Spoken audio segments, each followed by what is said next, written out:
Hello, welcome back. A little bit shorter break than we envisioned. They're just going to crack right on with the games.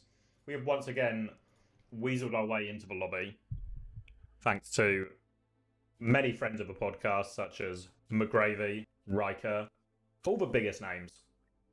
And we're Yeah, here, no, here for an A. let's not sleep on Squid and the other boys though, because they also contributed. It was a real team effort getting us in here.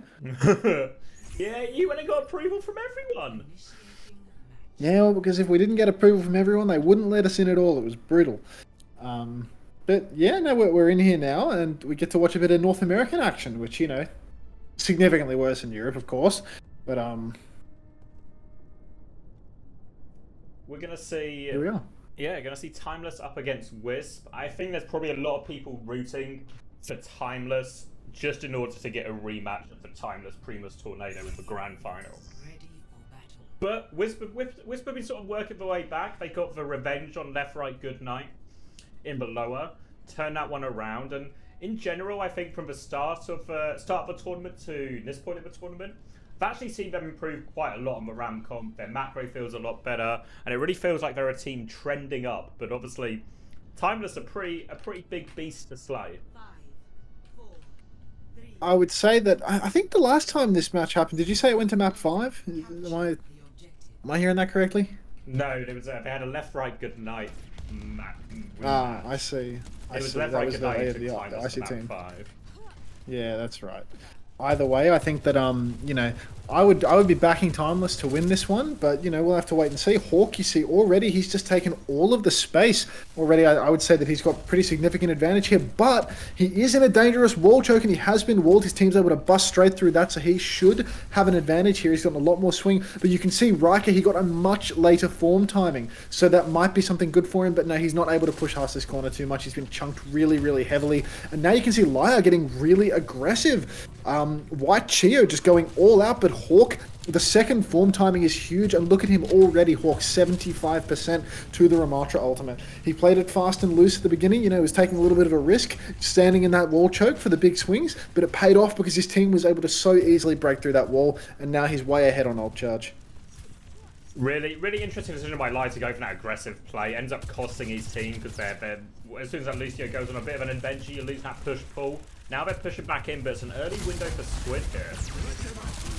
Yeah, and you can see now Hawk is playing a much more passive position so that he can get the double angle out in the open, making a nice double angle with Sugar Free there, so it should be really hard for Riker to push in. Squid with the early window, RuPaul matching, but Sugar Free actually the one to go down. Now Hawk pops the Annihilation, though. He takes down Riker straight away. His Annihilation is actually going to end almost immediately, but Seeker does take down White Chio. Lyre falls to the floor, and this is looking like a decent position. Not over yet, though. Hawk actually pushing up onto the high ground.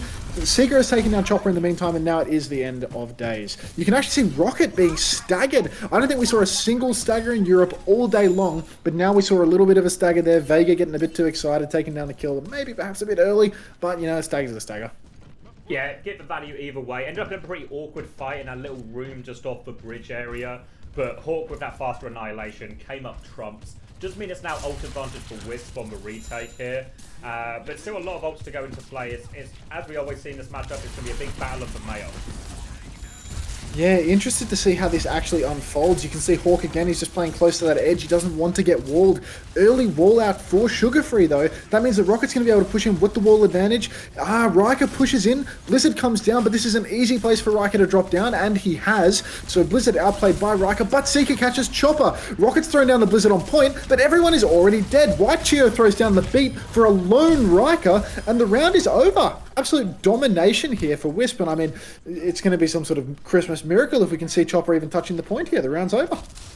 Yeah, no, I don't think even the whitest of Chios has missed touch in him, and it's going to be a clean 100 for O as we start, and just looks dominant from Timeless. Just won the neutral, won the ult exchange. Did a good job trying to play around Sugar Free's Mail initially, but as soon as they got dropped and they got split, it was the perfect opportunity for Seeker just to take over with that overclock, and could be a rough one here for Wisp. Yeah, looking a bit rough in the neutral right now. Looks like they are getting worked in the neutral, if you will, which I presume you will. But you know, maybe we're counting them out a little bit early. We'll see. You know, Rocket. You know, allegedly next up. You know, I haven't really seen a lot of Rocket on the Mei though. I always had Rocket pegged as more of like an Ash Tracer kind of player. So to see him going over to the Mei, I feel like it's not really leaning into his strong suit. No, I think he's had a pretty weak tournament on Mei so far. There was one game where Squid had to cover for Rocket because he had a flight. And Squid actually looked pretty good on the Mei, but obviously Squid haven't. Squid's actually a very good projectile player, so I think that's a reasonable thing. You know, Squid, he used to be a DPS player back in his heyday when he was probably about 13 years old or something, and you know now he's re-rolled the flex support, but you know he's definitely still got those chops on the projectile heroes. You can see WISP taking the elevated space, and you know instead we've got Timeless going more for the point side. I think that this is not a good thing for Timeless actually, because it's really easy for Chopper to get this double angle here where he can force out Sugar Free super easily. However, you know, just Seeker comes flying in on top of Chopper's head, forces him out a little bit. Really aggressive play from Seeker, quite nice. And now you can imagine that the cap is probably going to go the way of Timeless. That being said, we've actually had Chopper creep back into this side angle and take control, shooting Hawk in the back, getting a lot of damage in there. So I really think that this early step up, it's been a big mistake, and that pillar that Hawk is holding on, it's so dangerous. If the Mei or the Sojourn doesn't push a side out, it's almost impossible for Hawk to maintain there because he's just going to get shot from either side. It's a really awkward place to take the push and pull because you can push all right, but when you pull back, you've got to disengage all the way across point, which is just a death sentence most of the time, and it's what we saw there. Would have much preferred Timeless to hold just a couple of steps back on the other edge of point and then make the other team walk that death walk along that big open point. So first fight to Wisp, and slightly ahead on a lot of these ults as well. Yeah, a bit of a misplay there from Hawk, but you know, we'll see if we can make up for it in the following fight. You know, see if he can run down someone with his fists.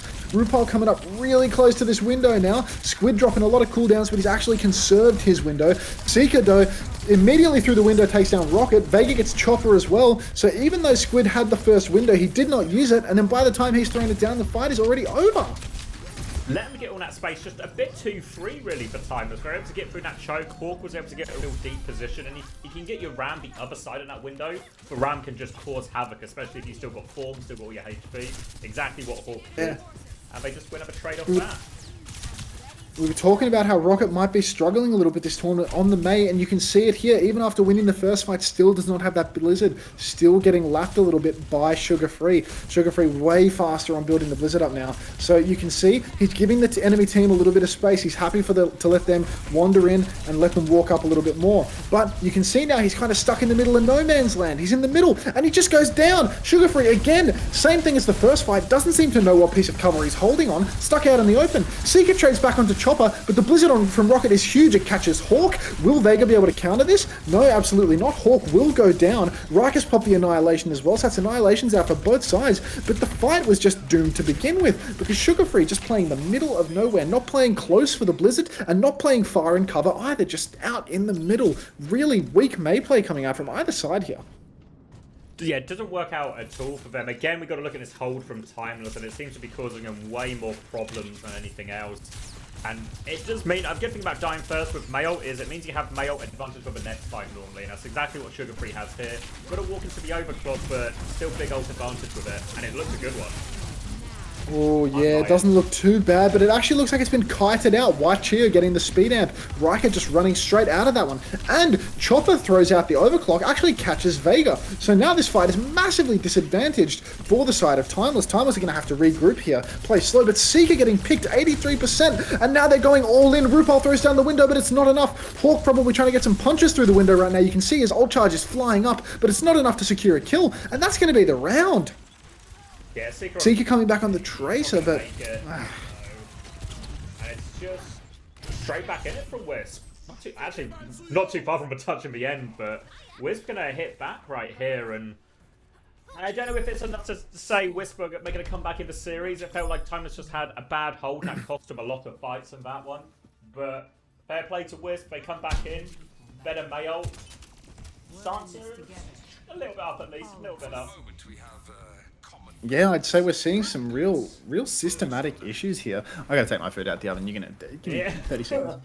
It's imperative Unter doesn't burn his food and set off what would be the second fire alarm of this coast stream. So we're going to try and keep it at 1 fire alarm per coast stream. We can kind of make that a ground rule going forward. But we're now in the deciding round, and obviously Timeless did come into this one big favourites, but we'll have to see if they can actually convert on that. Problems with the hold in the last map. We'll see if they take this first neutral. Most teams probably just go coast, but it actually looks like an inside rollout here from WISP. Lots of problems with this because you can just get bullied out of this choke quite easily, and that's what we're going to try and see Timeless do here. Later slow onto Riker will force it. It's not a good wall rocket here, so advantage now is also Sugar Free. They can put Riker under a lot of pressure after this form. That's exactly what they do. They get him out of the wall, and Chopper actually finds the kill as they come through the choke. Looks bad for Wisp, but Chopper comes out on top. Now player advantage. They can just force the point. Don't want to over push through this difficult choke. They might just stalemate it here. Actually, Rocket having a bit of a look with Chopper on this flank, but they'll be quite content to get the first cap, keep it ticking up, and just take another 5v5. Yeah, you've gone really quiet, X. I don't know if that was me or you, but you're really quiet since I took my headset off 30 seconds ago. Alright, and now we got Squid 80% on the window. If he can play this slow play out in the open space, that could be okay, but RuPaul's actually going to get the first tempo window right now. Hawk getting really aggressive, forced onto the back foot a little bit. RuPaul, very passive window though. However, Seeker, he manages to find the catch onto Lyre, really high value there. RuPaul going for a little bit of aggressive damage as well, and that is going to be the fight going the way of Timeless. Just a nice window, nice pick from Seeker. We actually heard them a little bit on the stream before when McGrady was talking to his second team, Timeless. And he talked a lot about making sure when they're doing this window timing, they wait for Seeker to have rail, and that's exactly what we saw there. Seeker got the rail, they dropped the window, Seeker finds the open pick for him, helping him win these early window trades. Now, we're at the meat of the matter, the big 4v4 ult fight coming back, but Chopper actually a little bit slow on this overclock. Yeah, this is another one of these fights where this is a choke that is really good to get a Blizzard off, but again, Sugar Free playing this open position, getting caught. I feel like this is starting to appear like a bit of a systematic issue here for Timeless, where Hawk and Sugar Free, they hold these really aggressive statues and they just get their stuff forced so early on. Seeker again with a saving grace rail here, keeping us alive. Chopper goes down, Hawk pops the Annihilation, and he's just holding block up for dear life. Has Vega Ajaxed? Yeah, Vega has Ajaxed. Our man on the ground has got us for confirmation again. And a disaster there, really. Huge ult really, fight. Starts with that open pick again. Sugar Free just having his cooldowns forced or just being killed before the fight. Again, it means they get a Mayotte advantage retake, but I don't think it's the system you should be playing for here. And now, quite a difficult point to Mayotte on this one because it's so open. If anything, the overclock's maybe even more powerful on the point fight here. Yeah, I would say so too. You know, this is a good point to be in control, choking people with the Blizzard, but retaking with it, not so much. It's a little bit awkward. You're going to have to force people down onto the ground, and if they don't take that bait, good luck, mate. So really, this is not great for Sugar Free. Looking for the wall here, struggling a little bit. He can definitely catch a Blizzard on Riker here, though, and it looks like this Blizzard is huge. Riker's going to go down. Looks like Rocket is probably caught in it as well. Chopper has thrown down the overclock, though, so keep an eye out for that. Big open point. He could find some value. Looks like the overclock's already over, and we have not gotten any value whatsoever. And Timeless get the flip just in time. 81%, and Lyre staggers himself. Not only does Lyre not touch the point, but he also gives himself a little bit of a stagger too, just for a bonus. But you can actually see Vega and Lyre, they're going neck and neck on ult charge. But the difference, White Cheer actually gets the ult off. So Lyre gapping Vega in an official match, I never would have expected this, but I never would have expected Funny Astro to get boofed off the map 3 times in a Lijiang Night Market versus LA Valiant either, would I? So here we are, you know, miracles really do happen.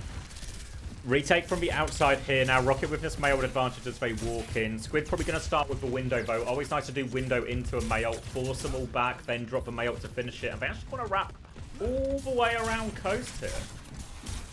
Oh yeah, a lot of rotations taking place here. They're really trying to catch Timeless off, and they have caught them at least on the low ground, giving it a little bit of an even trade. Now it's going to be window for Squid versus Sojourn for Seeker. Let's see if the overclock can get anything done. Squid throws down that window quite early. Looks like nothing is really happening there, and a really testy lamp there from Squid. A little bit much, I'd say. Now nice slow there from Seeker. Seeker's just hitting absolutely everything right now. Good rails, good snare. Beat comes out for Lyre. Hawk actually caught by the Blizzard. RuPaul going down as well, and Sugar Free only 80% on his own Blizzard. Things are looking actually really up for Team Wisp right now. Suddenly, Sugar Free's gone down. Seeker gets another one. Seeker trying to turn water into wine right now.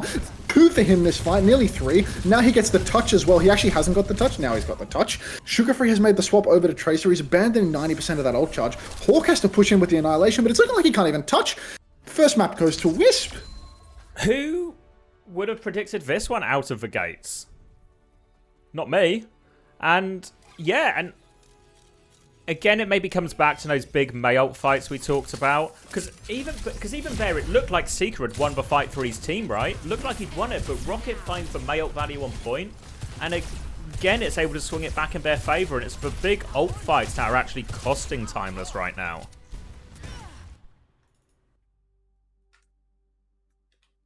Oh, geez, we've actually got Project AU in. I just realized that he's actually in the general chat, not my own. That's on me entirely. But yeah, I really didn't expect to see Wisp in this position, you know? I thought that Wisp was just going to be back to the wall the entire time. And that first round, 100-0, you know, I really thought it was looking packed up. But really, I'm seeing huge issues with Hawk and Sugar Free right now, especially Sugar Free, just playing the same block of cover as his Ramatra over and over again. No double angle and no cover for himself. So really, it's okay if your Ram plays a block forward and maybe has a little bit less cover than other people. But even then, Hawk, you know, he really shouldn't be standing in no man's land like this. But there's no excuse for Sugar Free. You know, if you play this far forward, you are going to get caught. You are going to get poked out. And it feels like there's been very little ult value and just constant deaths into neutral. So really, a little bit dodgy. Yeah, it's the sort of thing as well, and it can be quite tricky to fix as well, because presumably when we've been scrimming and practicing, that they've been holding in these places, and you'd like to hope they've had success, not just lost in the scrims and then kept the positions.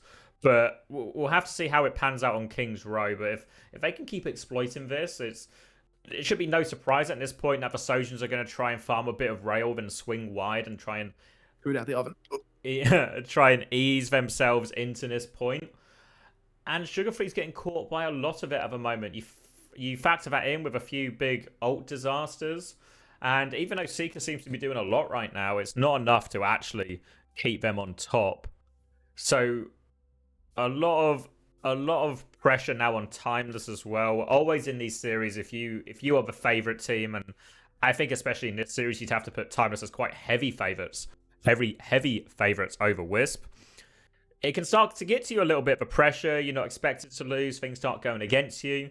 Probably not any need for panic stations just yet. We're only one map deep. But we'll have to see an improvement from Timeless. Have to see a fix to some of these issues in the neutral. And a lot of work to do, really. Seeker's going to change icon. But I don't know if that will actually change the fortunes of Timeless. So as far as King's Row goes, King's Row is another map, especially in this first point, where it's really important you have high ground control, especially in the Sojan mirror. If you don't have high ground control, the other team's just going to carry. The enemy Sojan will get to do too much, or even if it's a Mayat there, it will do so much. So you really need to have a plan to take care of the high ground, get it in favor of your team. Don't just want to see statue trades coming out from both teams, think it will be too straightforward for the defensive team. It's never as straightforward on King's Row, but we'll have to see if they have a better solution right now. I really don't know exactly what the quickest fix for something like this is. If it's just like a couple of positional problems and stuff for holding positions, I don't know if it will apply to other maps. Maybe it's just an Antarctic problem, right? Maybe their just holds on that map weren't particularly good, and this will all whittle away, and we'll go back to the Timeless stomp that everyone's expecting. But it's just one of those things we're going to have to wait and see. On the other side of it, though, I think actually pretty impressive performances from Rocket. When I was watching him earlier in the tournament, it really felt like he was a bit of a weak link in the team. Obviously, May not really the hero he's known for. A lot of low Blizzard value, a lot of getting outplayed with Wolves. But so far, it looks a lot more solid. Wisp, as a team, have improved their macro, I think, as the tournament has gone on. And Rocket playing better and getting more value is a big part of that as well, and allows a little bit more for maybe some of the other players like Chopper to take over a little bit more. And also Riker probably been one of the more impressive Rams. Maybe gets ahead of himself on maybe one too many occasions, but in general looks like a Ram who's very competent, quite happy to make plays as well. We talked a little bit about in the EU finals about how Hadi was maybe just more of a play the macro correctly Ram. Riker certainly one who likes to make a little bit more plays, but the real question on everyone's mind is, what are you having for dinner, Max? It's 7 in the morning, so I think this is more like a breakfast type situation. All right. It's a leftover burger patty and a sausage that was cut in half from a barbecue I had 2 days ago. So it's just dreadful. It's like there's no shred of health here, and it's like I put it in the griller during the cast, and it's just black as fuck. Like I've burned it. It's so bad. It's really could have done with a double 100-0 on that coffee to salvage. Yeah, no, like breakfast. we got the 100-0, and I was like cheering internally. I was like, fuck yes, like I'm actually gonna be able to take it out before it burns. And then we get into the second round, and it's like, oh no, I'm in trouble. But, these things can happen, I want to know, is anyone going to pick Reaper for no fucking reason on King's Row and just throw the map randomly? Because I saw American Tornado did that yesterday. Just gave one away for free. Yeah, so it seems like a common practice to just give matches away. It does seem to be an American thing in general. They're much more May Reaper pilled. In fact, WISP have even been one of the more May Reaper pilled teams in the tournament. Maybe no surprise to see that actually their success has gone up a little bit as they've trimmed down the May Reaper. So hoping for a Sojourn Mirror. And at least out of spawn, that's what we've got. So it looks like that's what we're going to get, yeah. Yeah, this first point on King's Row, very tricky. We talked a little bit about it before in some of about the importance of taking high ground here and getting that high ground angle for your Sojourn, because if you can do that, the fight is just over. If the Sojourn stays up there uncontested, any old Sojourn could get enough value to carry the fight there. So it's going to be a real big battle in terms of how both teams try and maneuver that. And we've maybe highlighted already that Timeless maybe haven't had the best holds or the best set plays to deal with some of these specific points. So we'll see how they choose to approach this attack here. Yeah, looking like just a clean, honest mirror, which we might be seeing throughout the whole series at this point. If people are willing to do it here, it could just be the whole way through that we're going to see this matchup. Pretty slow start, and you'll see that in NA, actually just visibly a less developed region. They're not trying to take the high ground. The Mei Lucia are not trying to take the high ground, and instead they're just walking to the right side of the statue into the enemy team's angles and killing themselves. So you can definitely see that this is a less developed, I'm not taking the piss here for once, you can see that these teams are a little bit less developed in these mirrors than the European teams are, because the European teams would never try to hold statue. Holding statue is a fool's errand, because Lucio and Mei can just push up to the high ground and take it for free. But it's not happening right now. You can see with Rocket on the ground, for some reason Sugar Free is also going on the ground and matching it, just ignoring this completely free space that he could otherwise be taking free of charge. So really, really a little bit strange here coming from the North American side, as we see people just not quite sure how to break this statue hold from the looks of things. Now we've actually got the Sojourn going up onto the high ground, which is much more of a gamble. Lamp invested by Squid, but he misses it, and then Vega Seeker, if it works, it works. They're just going to clean up the entire side fighting group, and then we're going to leave Seeker to kill literally everyone in the lobby. So, Sugar Free might not know his job in the comp, but at least Seeker knows that someone needs to clear the off angle. Like, yeah, good on him.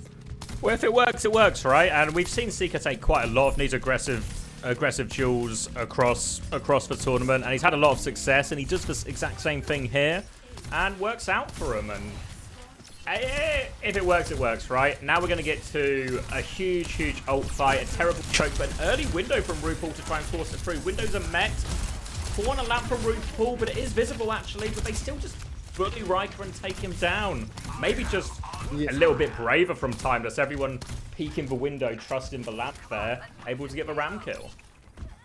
Yeah, no, a pretty clean fight for Timeless. Not entirely sure how Riker crumbled so quickly, but you know, it can happen, I suppose. And now it looks like we're going to be having a fight closer to the bookstore bend, which is a pretty difficult place to fight in a Blizzard mirror because it's so easy to get the Blizzard off here. Nowhere to kite, nowhere to run, a really easy wall choke as well. So I would expect an absolute dogfight here, where probably the team that Blizzard's second is going to come out on top, unless unless it May overextends and gets caught in the Blizzard really early on. So I'm guess keep your eyes out for the Blizzards here. These are probably the most troubling ults in this section of the map, this little stretch. Really early Sojourn ultimate, the overclock from Chopper. Not entirely sure what he saw there. What was he cooking? Because nobody knows. Just a completely cosmetic Sojourn ult from Chopper. Really interesting play, put it that way. Dog shit chat. But yep, now we've got next fight coming up where, you know, Chopper's first ult. Okay, we're going wide. Now Seeker actually has an angle to use his ultimate, so this is much better, this overclock from Seeker. Beat thrown in from Vega though, not sure what we're beating. I think we're just beating second because Lyre actually beated the Sojourn ult of Seeker. And now we just have even ultimates on the cart. Huge Blizzard for Rocket, and Sugar Free has been caught in the Blizzard, has not got the counter Blizzard off. Here comes the counter Blizzard though. Counter wall was actually very good from Seeker. Great lamp on the corner from RuPaul as well. And it's looking like Timeless are going to be stealing away with this one. Annihilation thrown in from Riker in the 4 versus 5, but Hawk still has the Annihilation in the back pocket. Sugar Free sitting in his ice block, but the onus is on WISP to take the cart. They need to clean this fight up, otherwise the cart is going to drag away from them. RuPaul throws down the window, as does Squid. This has been a 5 vs 4 for the longest of times, but Riker through the window with 2. Can we make it a third? Incredible from Riker here to actually clutch this out. Hawk gets 2 with his own Annihilation, but the damage is done. Everyone on the side of WISP has emerged victorious, you know, like Timeless, they've just crumbled. They're going to have to back out now. Yeah, huge from Riker, really exploiting that double window damage from the punch and just takes care of everyone. So even though Hawk got value out of his Annihilation as well, the damage is done, right? All the ults traded and you hold strong. Got to be happy about that if you're on defense. And now we're in a pretty nice position where Chopper can just play in his high ground the entire time. Yeah, I mean, I thought after we'd seen the Blizzard trades, I really thought Hawk was going to throw down his Annihilation and just close out the fight there. But the 5 vs 4, they were never able to get that final push to actually close it out. Hawk should have just committed his Annihilation a little sooner, had an extra turn, and then ended it right then and there. That would have been the end of the second. That would have been the end of the second point. But instead, they've been a little bit greedy. Now, Sugar Free, though, he has a very quick second Blizzard, much faster than Rocket, who is still in the 80-90% on his. Blizzard comes down, doesn't actually catch anyone, but Riker will go down. White Cheer has the beat drop, throws it down, just saving Rocket, and Rocket gets the beat out. Vega split and goes down to Chopper. RuPaul in a world of pain now. No supports alive for Timeless anymore. Seeker has thrown in the overclock. Hawk gets Squid. Lots going on in this fight, but with no supports, it's a slow bleed for Timeless. And White Cheer again, he takes down Seeker. Hawk is running Lyre down. Now he's almost certainly going to go down to Vega, so perhaps the cart will keep rolling forward little by little. Perhaps Hawk can edge that along. But this is a terrible fight for Timeless. Another big loss. Yeah, huge loss for him there, and they're really stuck on this corner. They now have to push into an overclock and Annihilation. Doesn't feel like it's going to be that great. Maybe need to try and bait something out, then go again. But Chopper's just holding this rail over their heads. Uses it though. That's treats to go. Oh, Sojourn ult thrown in for Chopper, very aggressive. Vega able to hit the counter beat there, so nobody goes down to that. Now Chopper going for a big flank. Window's been thrown down by RuPaul as well, but no kills to be found. And everyone on the side of Timeless looks incredibly low. Annihilation's mirrored for Riker and Hawk. Seeker and Hawk trading, but RuPaul takes down Squid. Hawk is still there camping this window, and it's looking like the second point is going to go the way of Timeless, but it was a true uphill battle here. It's really dangerous stuff. Thought they had it, and there was a huge chance for Chopper on that flank, but couldn't find the shot, and then as soon as he doesn't find the shot and he has to go back, he's just out of the fight for a long period of time. Then we saw Hawk actually take a really aggressive trade, and this time around, wins the initial trade with Riker, keeps going with the Annihilation, is able to just finish the fight there, and then gets themselves onto this third point, but only a minute and a half left. It's not a lot of time for a tricky point. Yeah, Hawk has a really juicy angle right now. Chopper actually being taken down by Vega. Not sure if that was a boop off the map or a final blow. One way or another, really good stuff from Vega. And Hawk, on this left-hand side, he's a real problem. They need to force him out. They cannot push main with a Ramatra shooting them in the side. Here we go. Now we've got Riker pushing up on the left, trying to take Hawk out. But at this stage, the cart's just going to keep on rolling. It's not even the position to really force Hawk out anymore. Riker walks up, but he's forced back. And now look at Hawk doing so much damage swinging on this left-hand side. Rocket, again, one health health on the cart. He might have his Ice Block forced if he's not careful. Sugar Free has the Blizzard. Surprised he hasn't thrown it down yet because the cart is so close to the end. Lyre does have the beat. Vega not yet ready to answer with that. Rupal throws down the window up in main, and straight away Sugar Free also throwing down his Blizzard. Now we've got Riker frozen up, dangerously low on health, but Seeker has been taken down by Chopper in the exchange. Vega's only 85% on the beat. Hawk so close to this annihilation, and he is just pushing all the way to the spawn now. He's going to pop it the second it comes up, and you can see Hawk just taking over the lobby now, taking every single player to the cleaners. Really nice from Hawk. Good positioning early on. We saw him force that early Ice Block out. Riker can't get the touch on Doom, and then Hawk Annihilation taken over, and that second point, third point, both finished by really nice annihilations here from Hawk, and maybe a bit more of what we expected, right? Hawk probably the best Western tank right now in any region, and starting to flex a little bit here. Yeah. It's an interesting situation with Hawk because I do feel like while he is one of the strongest tank players, without a doubt the strongest mechanical tank player in the West right now, it does feel like, you know, I'm seeing some question marks come up when I watch this Rush Mirror. I'm seeing the way that he holds so aggressively, the way that sometimes he's struggling to close the gap onto the backline, or he's blowing his cooldowns to take a tank trade in the main fight, you know? I think there are certain situations where, you know, he could definitely take a leaf from Hardy's book and see how Hardy does a job of baiting cooldowns, going second with some of his abilities. Crack another can, mate. Keep drinking irresponsibly. But yep, I really think that Hawk could take a leaf out of Hardy's book and see what it's like to actually go second and bait a little bit more, because Hawk is always looking to take max damage, take that front duel. And if you commit your shift fighting the enemy tank, you don't get to kill any squishies. But as soon as Hawk gets on top of the enemy squishies, they melt because he hits every shot. Yeah, he's looked really good. We'll get to see Wisp's attempt at solving this first point now as well. Took a couple of attempts for Timeless to go about it, but we're going to see a very similar hold here. Lucio, Sojourn holding the high ground, and we'll see how Wisp choose to respond to this. Hopefully with a revolutionary Mei Lucio pushing out the angle. A revolutionary, you know, they could completely change the game by having their Mei Lucio and take top, which is incredibly free, given all of these Meis in North America just stand on the ground for some reason. But nope, we've got another couple of morons going on the low ground, just taking the statue head-to-head fight. Really don't know what's going on in North America. Not sure what region of Overwatch these guys have been watching and playing for the past 7 years, because I feel like this is not new, not news at this point, but you know. And nobody scrims Europe, apparently. Everyone in EU just scrims EU, everyone in NA just scrims NA. So we've got a real slow neutral going on here. Chopper holding onto the high ground, but, you know, give it enough time, and Seeker, you know, he's probably going to push in. Seeker likes to take these aggressive duels. You can see Hawk, he's thrown his snare up onto the high ground, but Seeker has not pushed on that timing, and now Hawk is in a lot of trouble, because Chopper has this good angle where he can keep shooting from the side. He's been holding this rail for so long, but Chopper just ate an entire snare, not able to peek aggressively. You can see now, Chopper and Chio, White Chio, sorry, both trying to push up on the high ground. But again, Chopper, just so much pressure from this high ground position. Hawk and Sugar Free, they're always stuck. Finally, Seeker finds the timing, pushes in, takes down Chopper. Catches him not looking, gets in. Now he's on his big aggressive angle. He's very deep, though, so they need to help Seeker out of this one. But he domes Rocket as well. Seeker taking over a little bit now. They'll clean up this fight. And really good patient play. It looked like Chopper was playing it so well. But then Seeker just finds that timing where Chopper's just not looking, gets in, finds the kill, and opens up the entire map for his team, and they can just push in and clean up the rest of the kills. And RAM advantage, Mayo advantage on the other side for Wisp. Going to be a big fight this one, but they've still got this high ground problem to deal with. Yeah, despite all my criticisms of Sugar Free, the way that Timeless are holding right now, it definitely makes things hard for poor Lenny, because he's really got nowhere to play where he's not going to get poked out a lot. So it's really difficult for Lenny to peek right now.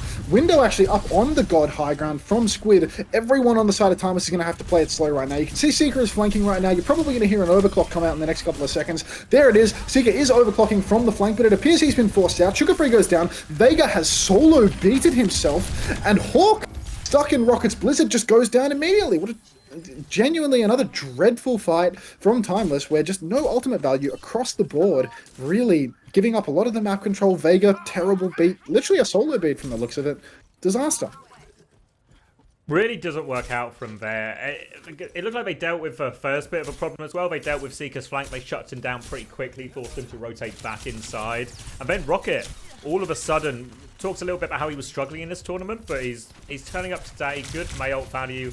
We're able to win off the back of that, and Timeless struggling in these late big ult fights.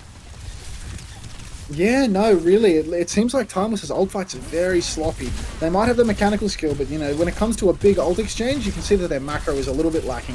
Hawk pushing in now with the Annihilation, matching Chopper's Sojourn ult, the Overclock, but no such luck. Hawk goes down, getting shot in the back constantly by the Overclock. No luck at all. RuPaul gets the trade onto Chopper, but it is not enough. Still Timeless on the back foot. Hawk's aggressive push with the Annihilation getting absolutely nothing. And now we're playing for a recontest at the end of second. It really felt like there was just two different pages there. When Chopper pops the overclock up top, it felt like all of the Timeless backline wanted to take a step back and just, you know, wait it out. But Hawk goes forward with the Annihilation, then realizes he doesn't have enough help, gets caught in the middle ground, and now he's faced with this difficult situation of walking up into Riker's Annihilation. Yeah, that was definitely an overclock which could have easily been kited. Sugarfree's had his Ice Block forced out really early. Now his ult forced out early to follow. However, he does manage to catch Riker. Riker really low, but the counter wall does come up. RuPaul pops the window. Seeker is the one to go down. And because this blizzard was so early on in the fight, the counter wall was huge. The counter window is huge. And now, really almost an impossible situation for the side of Timeless. Going to be really hard to win this neutral here. Big blizzard on the card from Rocket, and that is just going to be the end of the second point. The structure's just better right now. You can see WISP clearly have a plan that they know they're coming back with Mail, so let's make sure we save our wall, use our cooldowns defensively, get Riker out of this situation. They do exactly that. Then they manage to get their own Mail up, drop it on point. Easy from there. And it's a 3.5 minute time bank, two minutes faster than Timeless when they got to this point.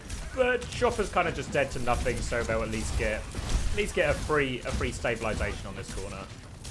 Yeah, somehow Chopper being taken down by Ramatra punches. A little interesting way to go down before a fight has even started.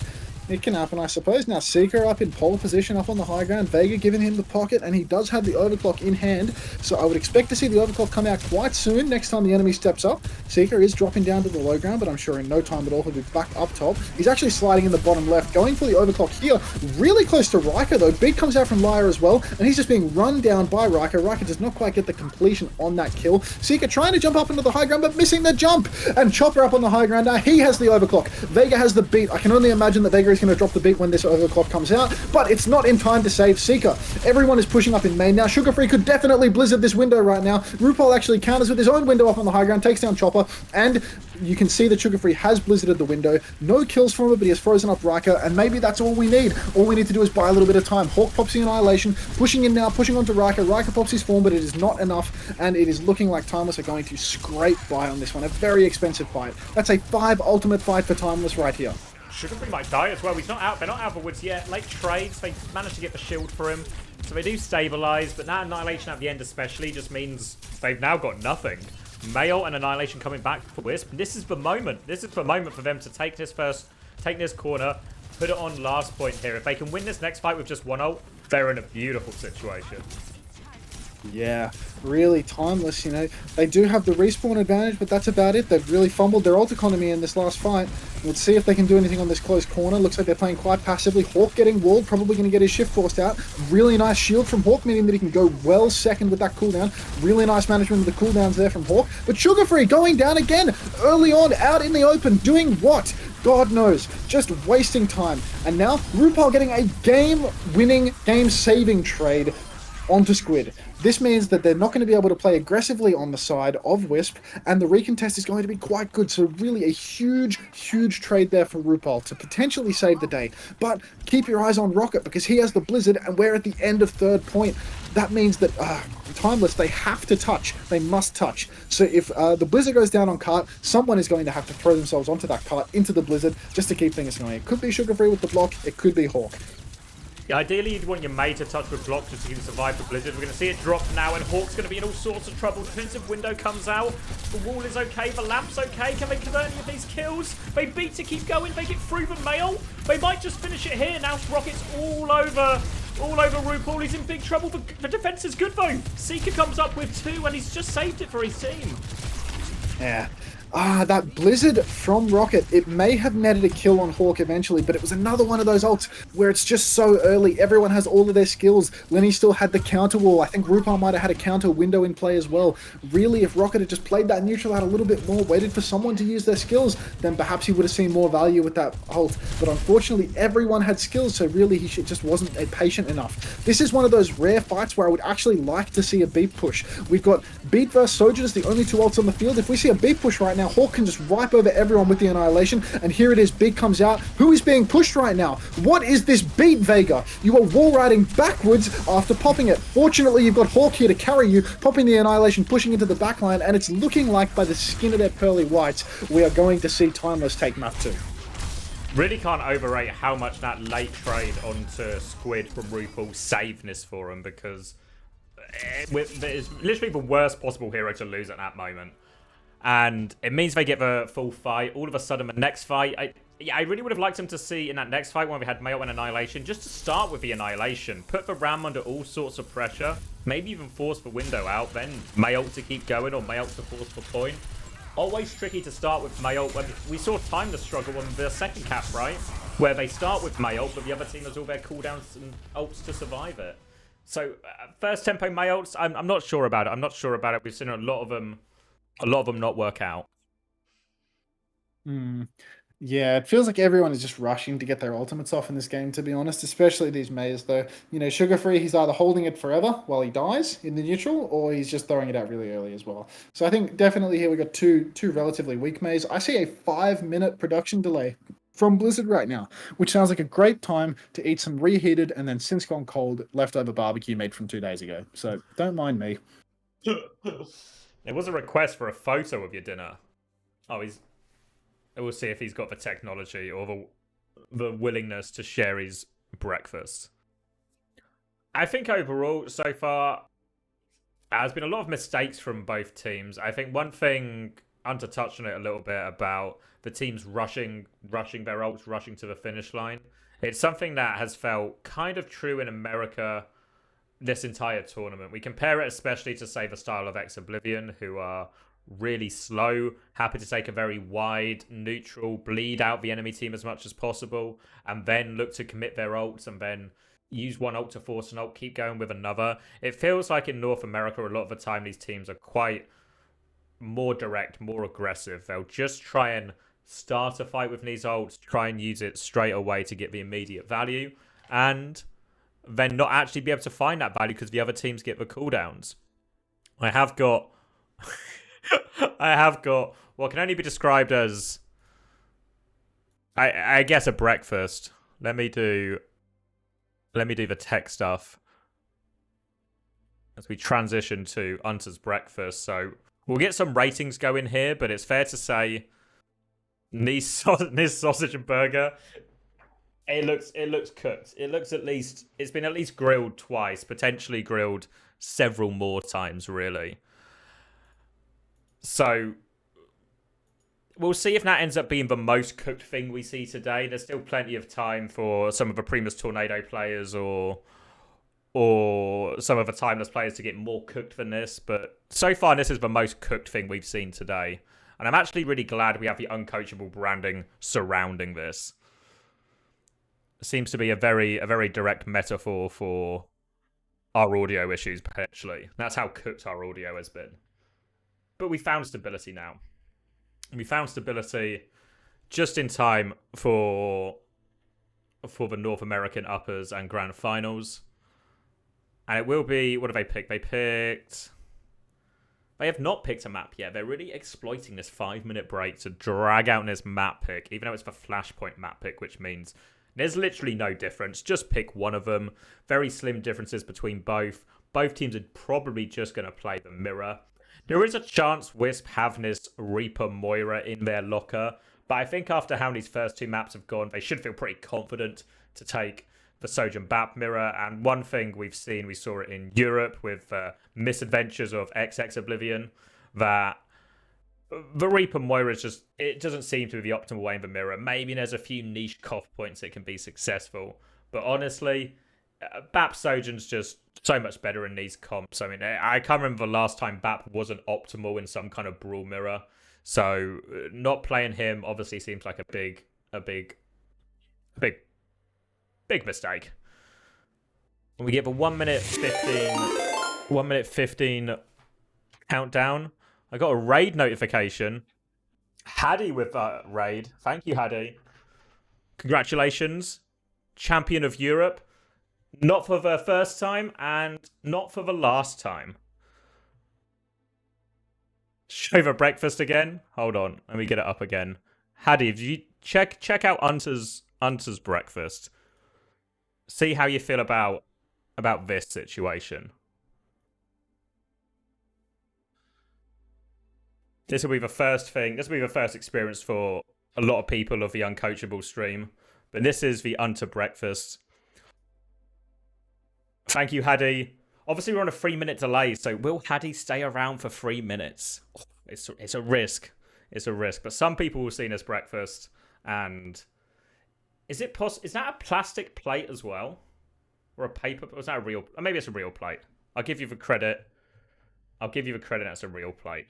It also looks like these sausages have actually fused together in their cooking, which can't be optimal. Can you hear me, X? I can hear you, yeah. Yeah, so no, the sausages, they've not fused together. It's one sausage cut in half. But Oh, okay. yeah, no, just awful. The sausages in particular have just just really not hit the mark at all. I'm just not eating that. It's so disgusting. You know what actually the biggest problem with this is? It's not that the food is burnt. It's maybe not unreasonable that you burnt food while trying to cast a game at the same time. The problem is the lack of sauce here. It needs a I discussed how it was burned. Yeah, but it's screaming out for a condiment. Mate, I thought I had another 45 minutes to sit down in the kitchen and fucking heat up some other stuff. Maybe heat up some vegetables or something so I could actually eat, you know? But instead, I've burned the meat in the fucking oven and then just taken it into my bedroom like a fucking bum to eat dried out burger patty and burned sausage. Like, it was just all shit. It was completely ruined my morning. Danny wants me to update the score. The guy's a fucking nerd, dude. It's unbelievable. Grow up, Danny. Friend of a podcast, Grow the fuck up, Danny. Danny, and the score's up to date. It was bait. Danny, not been client of the week in a while, on a bit of a cold streak, as far as he goes. Nah, fucking Daniel, dude. Just always got his eyes on some irrelevant detail, you know? Like the score of the match. Always lost in the details. And we're actually loading in, so I hope you've finished chowing down on however much of that you were willing to eat. Yeah, I've consumed as much as I'm physically capable of for that absolute filth. I think I'm gonna feed the rest to the dog. That's probably wise. Yeah. I'm sure he'll be a little bit less fussy than you. Yeah, perhaps a little bit less discerning. But you know, like it's like the second time that I've had this, and you know, it doesn't do well when you've burned the shit out of it in the oven. Looking like just an honest mirror here, but honestly, these teams look dead even in the mirror. Like, really, just unexpectedly poor performance in the mirror coming out from Timeless here. I was expecting more from them. I'm not going to lie to you. But I really thought we were going to see more. Yeah, if anything, I was expecting this to be a one-sided series and then maybe a bit of a big Grand Slam finish. But so far, it's going to be a dogfight to even get there right now. Mace Sojourn from both teams again as we go into this first one. And they're actually going to meet on the same side here.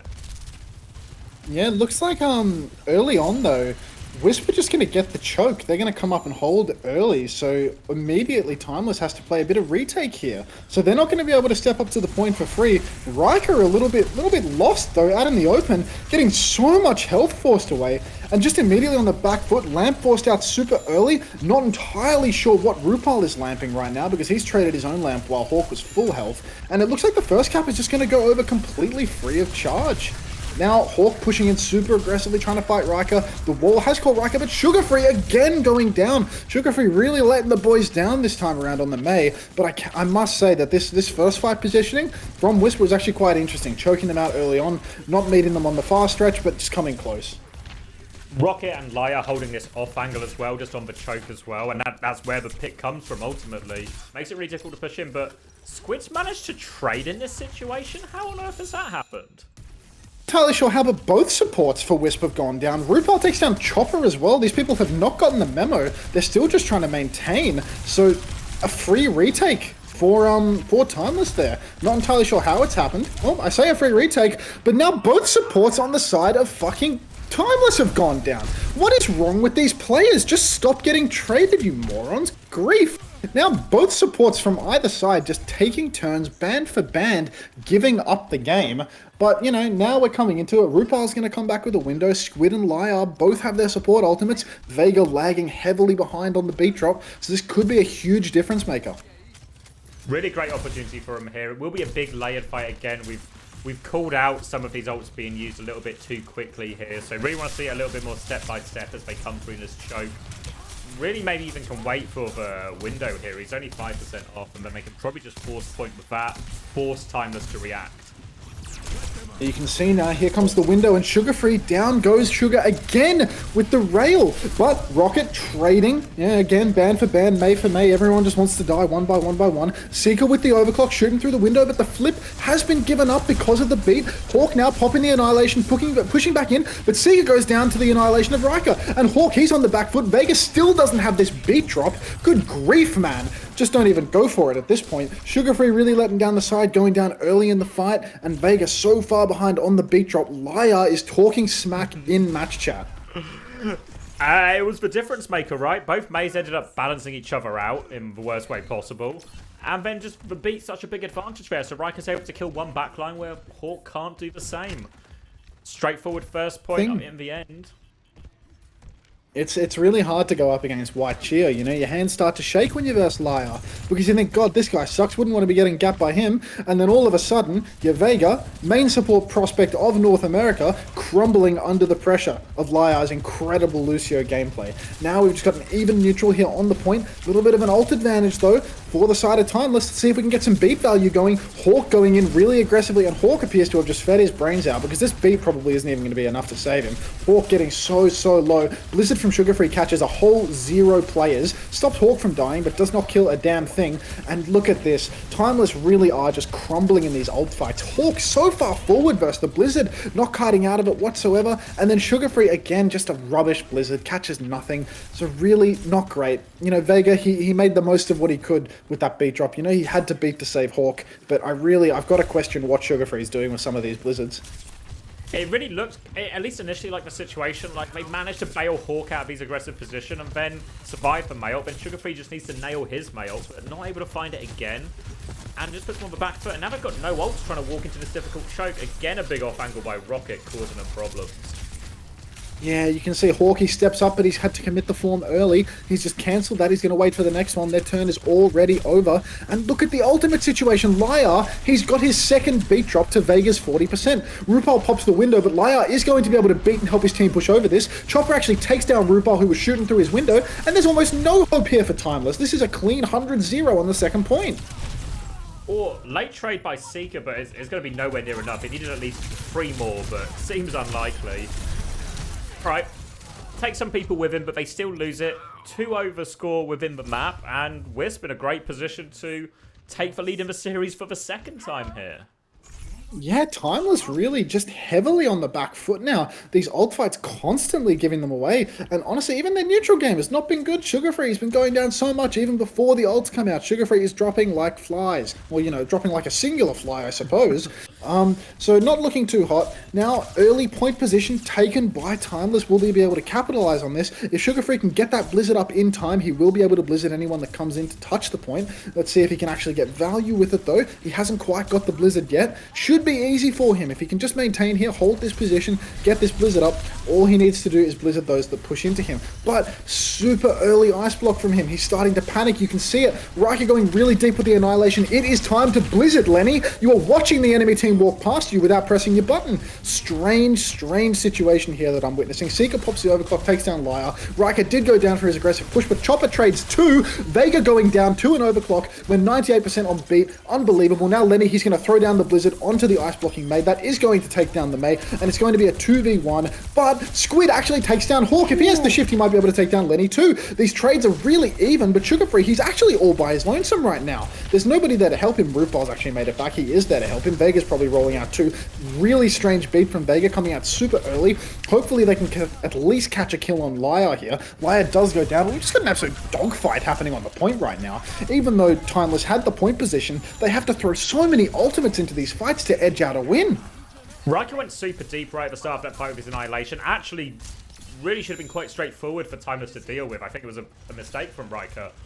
But like you said, they don't manage to find the May ult. They end up in this huge dogfight. And now they have to retake. But they do have Annihilation versus Window, so it should be a good situation for Timeless and Hawk just to get a lot of value here.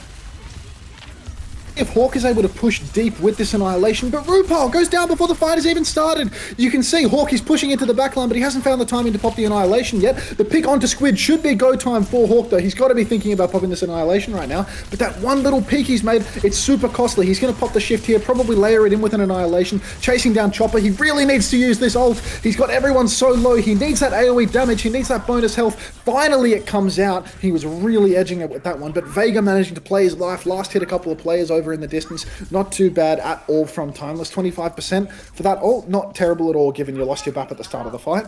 Have you read the chat? Heard that you got to turn your mic up? Oh, boot my mic up. Yeah, chat says, yeah, turn your mic up. Apparently you're a bit quiet compared to me. I'll crank it.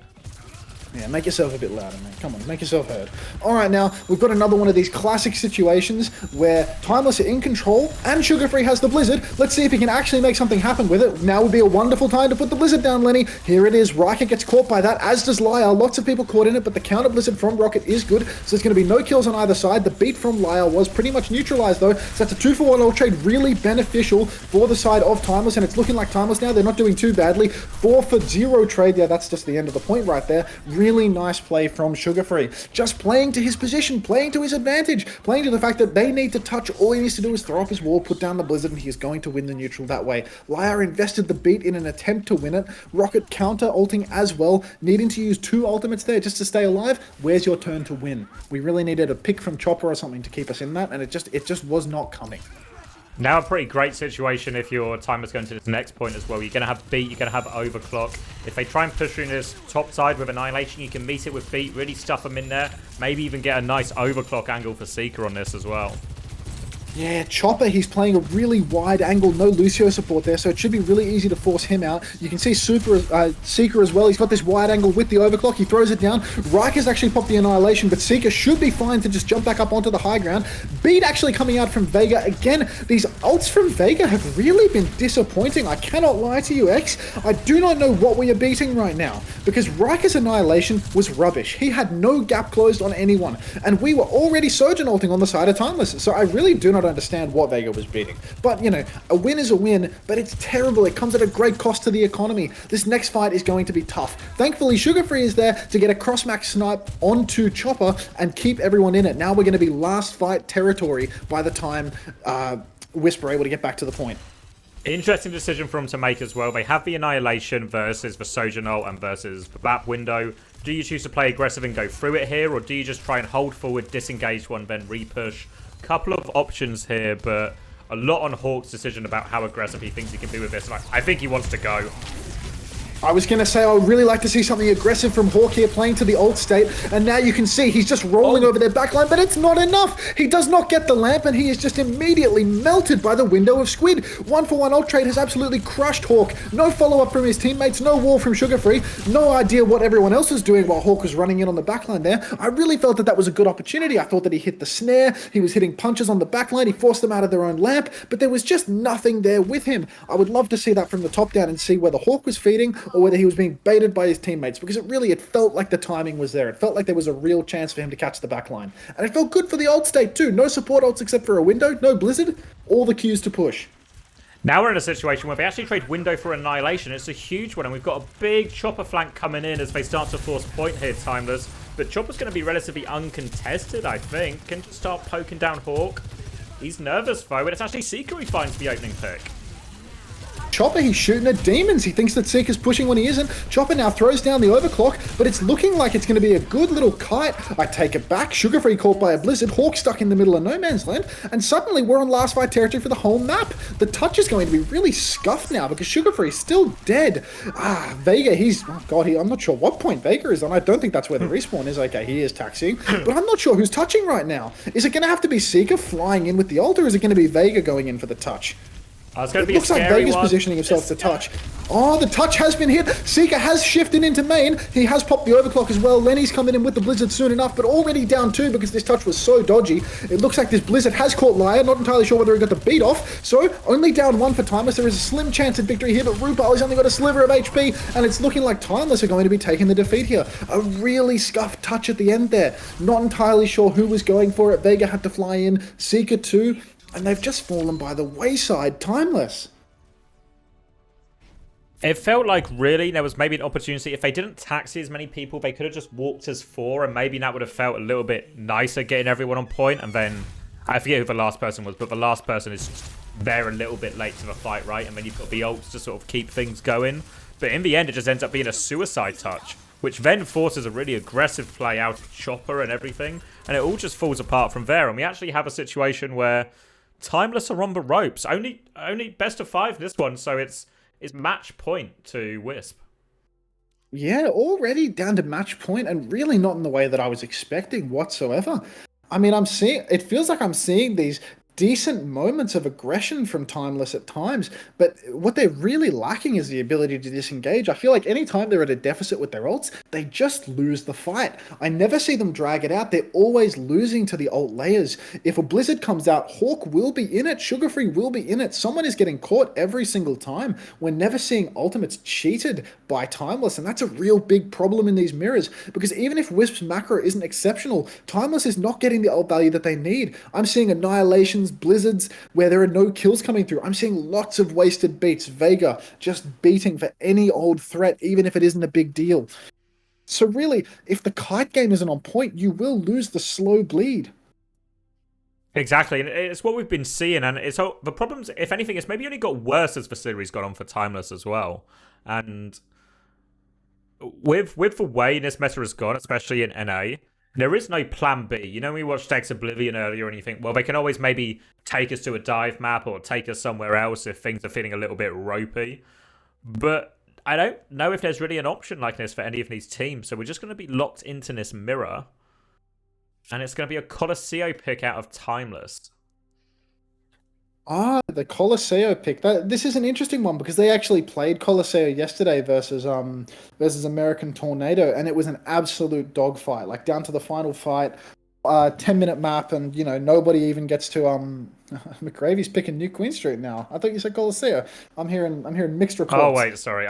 I just saw the word Colo and but it was actually Liar was requesting Colo, but yeah, we're actually going to New Queen Street, which is interesting because I thought they might have perhaps reviewed their Colosseo from yesterday and taken it back again. But now they're going to New Queen, which I think is a little bit more of an awkward map. I wonder if they're going to pivot, because here's the thing, right? You saw how they were winning in EU on the side of Ex Oblivione, right? This roster right here would be phenomenal at that comp. I would say Sugarfree has got a much better Genji than he has a Mei. And Seeker has a fantastic Rush Surgeon. Hawk is a really strong, aggressive Junker Queen. I think if they wanted to go for the pivot, if they wanted to play the Ex Oblivione comp, they really could. Rupal also very, very strong Kiriko. Rush Kiriko, like top notch. So I think that if they wanted to go for like a Hail Mary pivot, they feel like they're losing the mirror, they could do it, and they would actually have a real chance at winning it. But it takes a lot of faith. It takes a whole lot of faith, and I'm not sure that they have that sort of faith here. Yeah. I mean, New Queen Street is a good map for it, so it does open the door. I guess the other direction you could go is go double flex. I know one thing Landon always insisted upon, that was Vega really had a good Alari in his back pocket, so it's always possible they could go for something even slower, but that I think the double flex is a really hard comp to play without any practice. I think if anything, the Queen one can be a little bit more plug and play, you can just take slow fights, win the ult, lots of good ults, lots of easy plans that come quite naturally.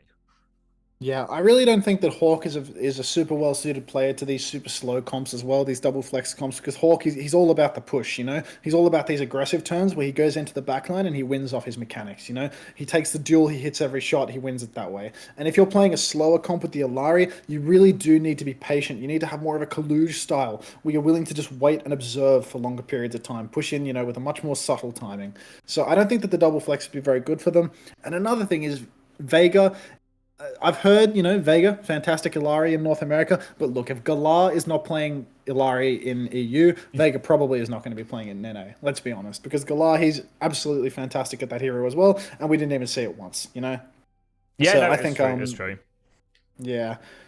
I do think though, you know, if Hawk winds up on the Junker Queen, it's probably not going to be a win for them even then, because you know that comp, it requires a lot of macro, it requires a lot of teamwork, and I'm really seeing the side of Timeless just fall to bits by way of their macro. You know, their ult fights suck. They never kite. How do you win a Junker Queen mirror if you never kite? There's not really a way. You will just die, especially versus the Ram comp. You actually have to play quite a slow baity style of the Queen comp in a lot of situations. So if you just try and meet them blow for blow, it's actually pretty winnable for the Ram in that situation. It's for playing wide and slow and playing for your Genji to get a lot of value. That's where you can really start to pick people apart in the Queen comp, and what we've seen Ex Oblivion do all tournament. So Yeah. a big part of me just thinks it's just going to be a BAP Sojourn mirror, but how solvable these problems are in a 3-minute break, I don't know. It feels like if you're losing, say, a comp matchup, you're losing in a series, and you're just losing to, say, a different comp, it's a lot easier just to find a win condition or a new thing to look for than it is to fix problems in a straight mirror. Because I always feel the problems in the straight mirror are always a lot more complicated or detail orientated and often difficult to pick out live when watching a game. Yeah. I also don't think it really makes sense to go New Queen Street if you want to take the mirror, to be honest, because I feel like New Queen Street is probably one of the weaker May maps in the pool at this stage. You know, I mean, Esperanza if you really want to go the distance for making May awkward.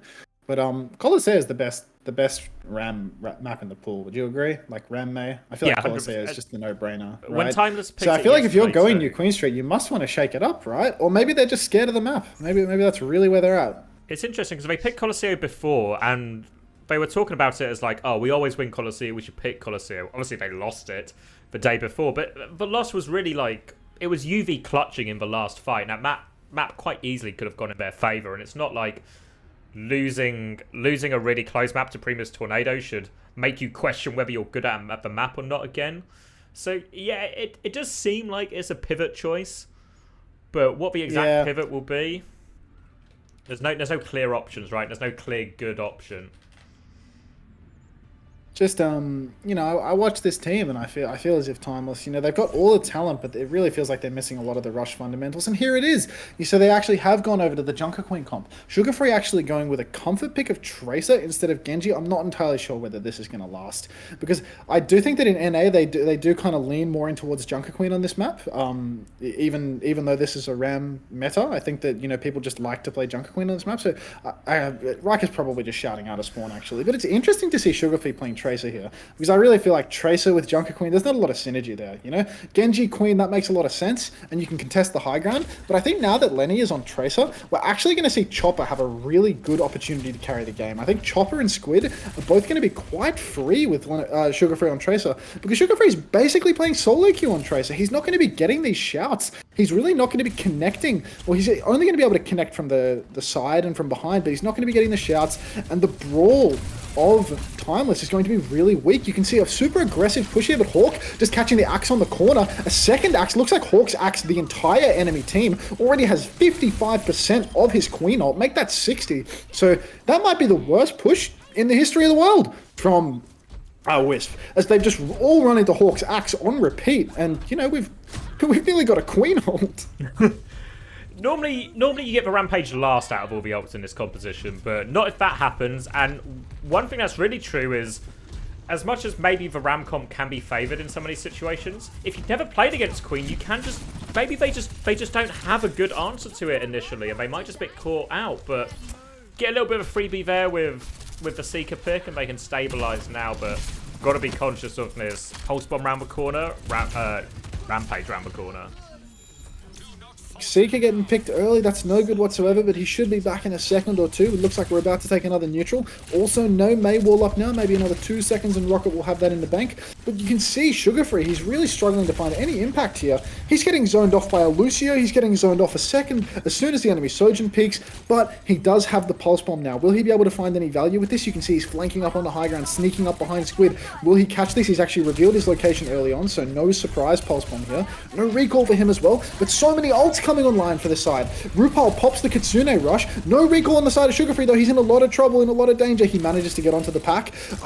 Squid has popped the window as well, so mirrored support ultimates. Hawk in a bit of trouble, but again, he's able to kite underneath. And now, will he be able to get the Rampage off before Lyre pops the beat? It's looking less and less likely. Looking like this early Rampage might be for nothing. Here it is. He comes out. He catches 5. Lyre's 1 health. He dodges the axe though, and he's about to have that beat up, but it's just too late.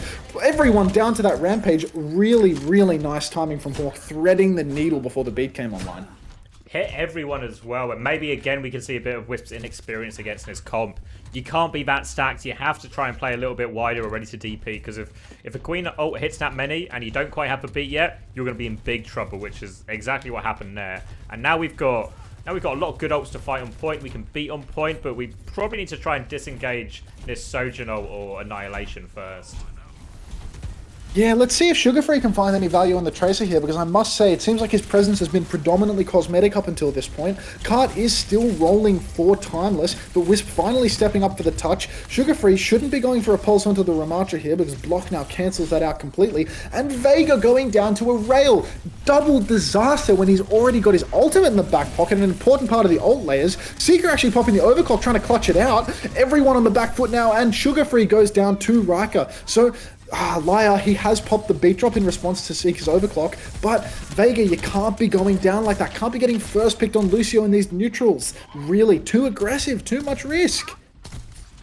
Just unravels it as well. It's such an important fight, that as well, over the cap. If you nail that fight this early on in the map, you can put yourself in such a great position just to play lots of smart game management fights from there.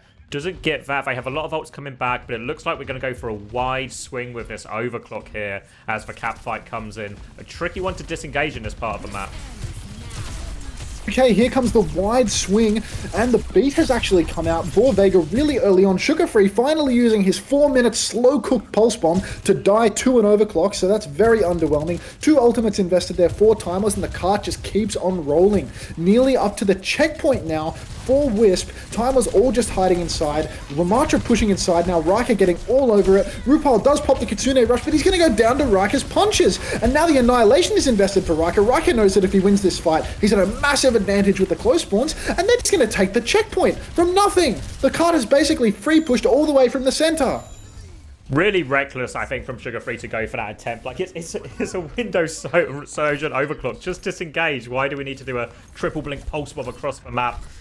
And at least if we do it, we should hit it. But now they're in this terrible situation. They've given the cap. They can start putting meters on. Rampage is coming up for Hawk, and this can often be saving grace if you're struggling on the Queen comp. That ult is so powerful and so hard to deal with that Lucio. So little value for Sugar Free on this Tracer, but hopefully when the Rampage comes out, he'll be able to clean up a couple of kills, at least find something, because you can see Hawk is pushing real aggressively now. May wall out, absolutely, we're going to see the Rampage come through now, and that's just going to be a clean wipe for Wisp. All of these Rampage fights are looking great. Hawk's ultimate usage is looking very clean, but I must say, Sugar Free, he's really not pulling his weight. This neutral fight, they just fall to pieces when they've got Sugar Free doing nothing in the back. 1 pulse bomb in 6 minutes? That's not worthwhile. Vega as well in the previous fight, when he invested that beat, he was beating a Sojourn ult that everyone was hiding from. What is the purpose of that? Exactly, and I don't think even all of it is Sugar Free's fault. I think it's just really hard, as Seeker's going to come, open up this fight, forces out the beat here, and they're going to disengage, but Riker finds RuPaul again. Sugar Free with Sugar Free finally finding some value, catches the pulse onto Squid, but, you know, it's a little bit tough with no flex support. Hawk's going to have to wait for his next shout before he's able to push around the corner. No flex support for either side, but just slow play happening here in the window. Chopper peeking through the corner, but no pick so far, and Squid spawn is a lot closer, but Riker goes down to Seeker. But then a tank trade from Hawk. Vega 96% on the beat. Will he try and turn it here? He may go for it right now. No ice block on the side of Rocket. Vega, instead of beating, decides he wants to just stand in the open and get killed by Squid. Brilliant stuff from Vega, really. Neck and neck right now. They've not quite got the cap though, so it's a big problem long term because it basically puts them a fight behind, even though the meter distance isn't huge. Vega at least has the beat coming back. They have Kyriot back, but so often now they've managed to catch RuPaul in these situations, and Riker's just bullying him. They need to find a way for RuPaul to survive in these situations, or they're not going to have a good time. Should be a relatively straightforward fight though. Overclocked early coming out from Chopper. Gets the beat out. Pretty happy with that. Oh, RuPaul! RuPaul with the nice little flank, and Vega hitting another beat in LOS of an overclock, but this time actually connecting with a kill.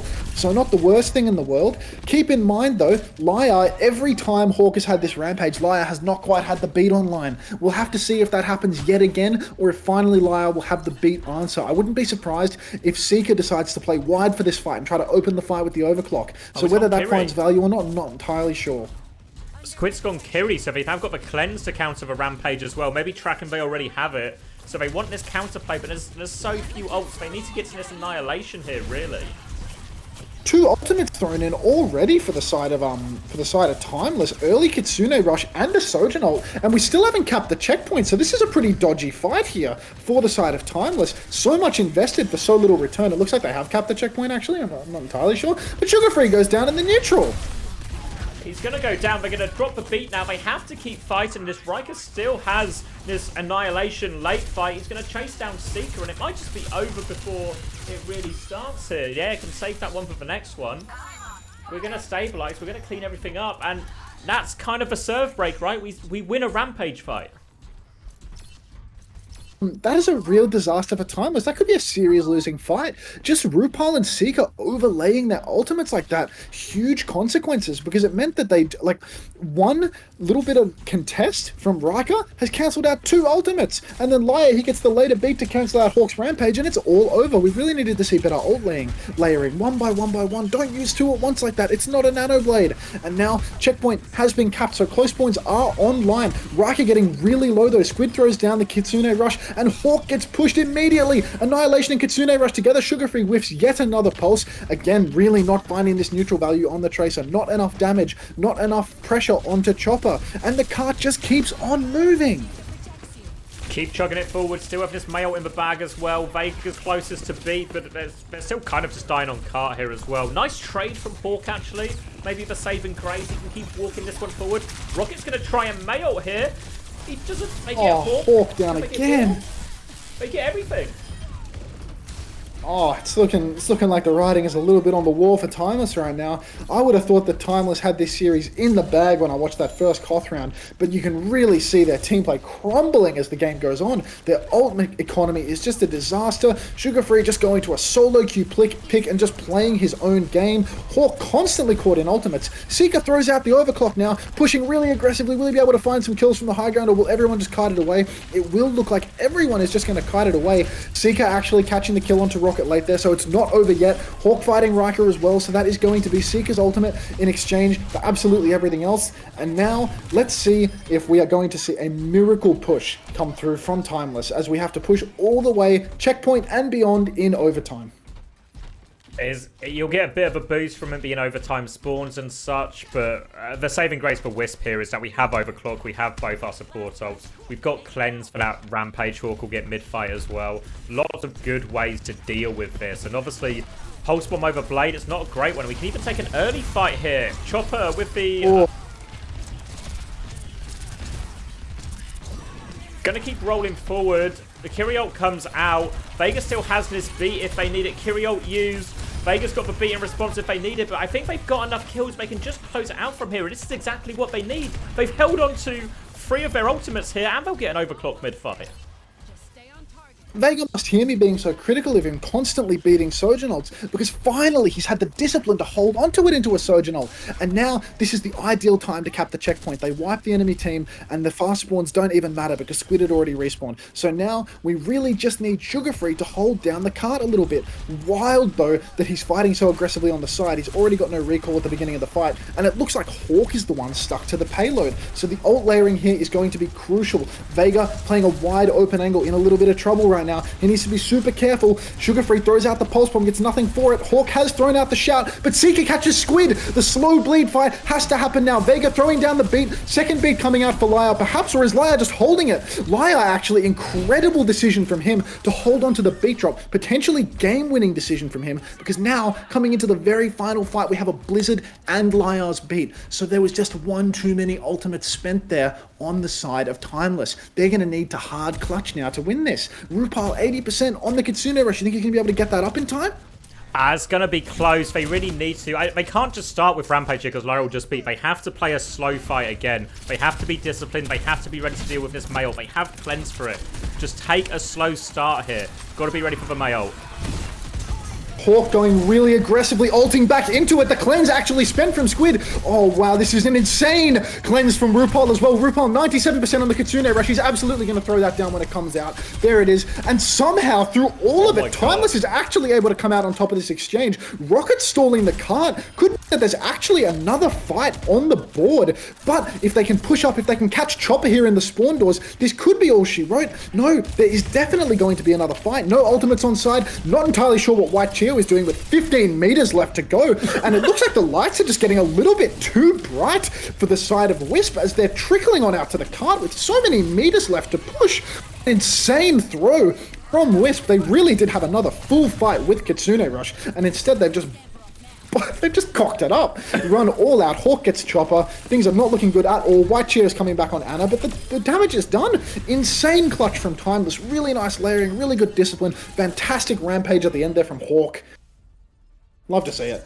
Oh my god, what a comeback. What a comeback. We've seen a couple of big comebacks on Esperanza, but you don't normally see him on New Queen Street. Normally one of the more difficult maps to pull it off on. But all of a sudden, everything just clicked. We started to see way more efficient fights come out from Timeless. We saw the big clutch come out as well. Really good Rampage at the end there. Bit risky to go back into the Mail, obviously, but had the cleanse, was able to get out of it. And what a turnaround. What a turnaround for Timeless when they needed it the most. Yeah, look, I was real critical of Sugar Free taking that pick on the Tracer because I really felt that it wasn't contributing enough in the neutral, but I feel like, Hawk, Rupal, Seeker, they were really worth their weight in gold there. Seeker constantly getting picks with the railgun over and over again, every overclock fight, looking brilliant. I want to say Hawk, probably 3 of 4 or 4 of 5 Rampage fights they won. And Rupal at the end there, absolutely phenomenal. Good pocket on Hawk, disciplined with the cleanse, cleansing him just at the right time to get everything perfect. That was honestly insane discipline from them at the end there. They solved a lot of the problems as they went along as well, right? We saw Rupal dying quite a lot to Riker when he was in form. They found a way to play around that. We even saw Rupal getting more aggressive and just playing... Obviously, you can't really fight a Ram as Kiri, but you can play opposite side or play to go over him with TP or round him with TP. So we saw a lot better play coming out from Rupal, solving those early problems. Helped him get back in this. And now we're going to go to Escort. What way do you go if you're Wisp, knowing that these guys probably want to play Queen now? I think if I'm Wisp, I would just go Shambali Monastery because Wisp was really getting the better of them in the Ramatra mirror. If I was Wisp right now, I don't think I'd be trying to take it to a dive matchup or anything like this. There is no better dive team in North America than Timeless. If you give Hawk the opportunity to lock Doom and Sugar Free the opportunity to go Tracer with a Surgeon, wouldn't want Rupal and Anna either. I definitely would never try to take Timeless in a dive mirror. Absolutely not. So if I was Wisp, I'd just be taking it to Shambali. I'd just be forcing the matchup of Ram May versus Ram May because that is where Timeless has looked weakest. That is where Sugar Free has really been exposed, finding almost no value on the May, a huge liability. That's where Hawk's aggressive playstyle is being exploited too, losing these neutrals out because he pushes too much, getting caught into blizzards. So really, I do think that Shambali would be the only logical pick for Wisp here. It's such a strong May map as well. You can actually really bully them if they do decide to go the Queen route potentially on that map as well. Can be really big for them. And maybe even though it looks so good for Wisp, especially in that very last moment of New Queen Street, they had a Tracer to touch. They had a few meters to touch, and they nearly had Kiriol. Could have probably just taken... I mean, it would have been a dogfight, right? But better a dogfight than no fight at all. And well, White Cheer definitely wanted no fight at all as I saw him skating out with 15 meters left on the push, straight to the cart, just beelining 1v5. Yeah, well, he got his touch a little bit earlier than anyone actually needed, but he got his touch.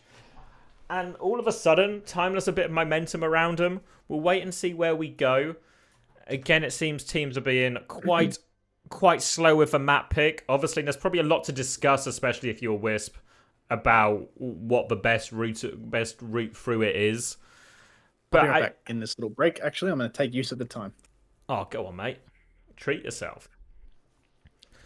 So I think Unter was right though. I think it has to be. It just has to be Shambali. Take it back to this mirror.